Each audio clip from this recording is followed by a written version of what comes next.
Votre vie amoureuse ressemble-t-elle à un projet caritatif sans fin? Collectionnez-vous les gens cassés, comme s'ils étaient des cartes rares? S'il y a un rendez-vous, vous entendez plus parler de traumatisme d'enfance que de projets pour le week-end? Alors cette vidéo est faite pour vous. Vous êtes le sauveur, le héros, la personne qui vient toujours à la rescousse. Vos partenaires sont ce qu'on pourrait appeler des projets. Un passé compliqué, un présent instable, un futur, disons, flou. Et vous, vous êtes là, prêt à tout réparer. Vous passez des heures à écouter leurs problèmes. Vous prêtez de l'argent, vous gérez leurs conflits. Au début, ça fait du bien. Vous vous sentez utile, important, indispensable même. Mais au fond, vous êtes épuisé. Où êtes-vous dans cette équation? Vos besoins, vos rêves, ce n'est pas juste de la gentillesse. C'est un schéma psychologique bien connu, le complexe du sauveur. C'est un besoin compulsif d'aider les autres, souvent au détriment de soi-même. Pourquoi? Parce que sauver les autres vous donne un sentiment de contrôle et de valeur, que vous n'arrivez pas à trouver à l'intérieur de vous.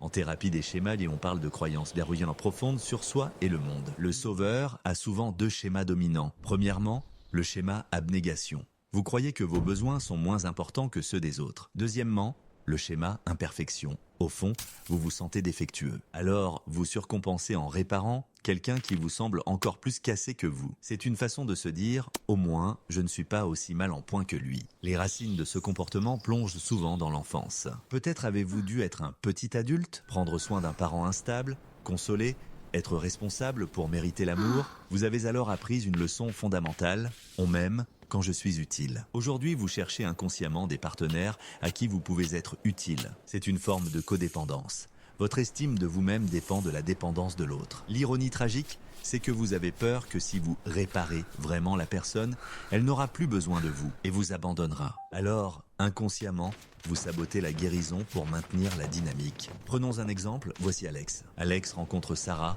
la vie de Sarah est un chaos. Dettes, problèmes au travail, montagne russe, émotionnelle. Pour Alex, c'est comme un appel. Il fonce, tête baissée, il l'aide avec son CV, lui prête de l'argent, la calme après chaque crise. Alex se sent comme un chevalier servant, il se sent vivant. Et Sarah, au début, elle est reconnaissante, puis elle se sent impuissante, dépendante.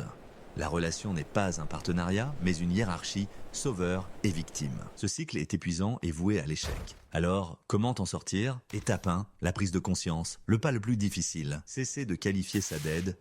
Appelez-le par son vrai nom, un schéma, un pattern. Admettez que vous êtes attiré par le chaos car il vous donne un rôle. Identifiez les signaux d'alarme. La personne déballe tous ses problèmes dès le premier soir. Sa vie est une série de drames ininterrompus. Il ou elle ne cherche pas un partenaire, mais un parent ou un thérapeute gratuit. Étape 2, identifiez la racine du problème. Posez-vous les questions difficiles.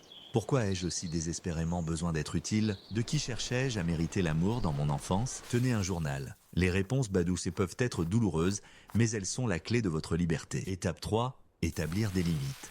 C'est votre arme la plus puissante. Les limites ne sont pas des murs.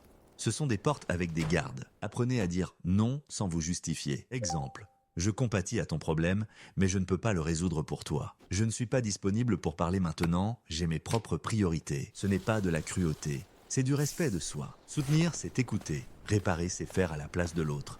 La nuance est cruciale. Étape 4, recentrer la valeur sur soi-même. Votre valeur ne se mesure pas au nombre de problèmes que vous avez résolus pour les autres. Votre valeur est intrinsèque. Elle est en vous, simplement parce que vous existez. Investissez toute l'énergie que vous dépensiez pour les autres en vous. Reprenez un hobby, concentrez-vous sur votre carrière, faites du sport. Remplissez votre propre coupe avant de vouloir remplir celle des autres. Étape 5, recherchez des partenariats égaux. Une relation saine est un échange mutuel.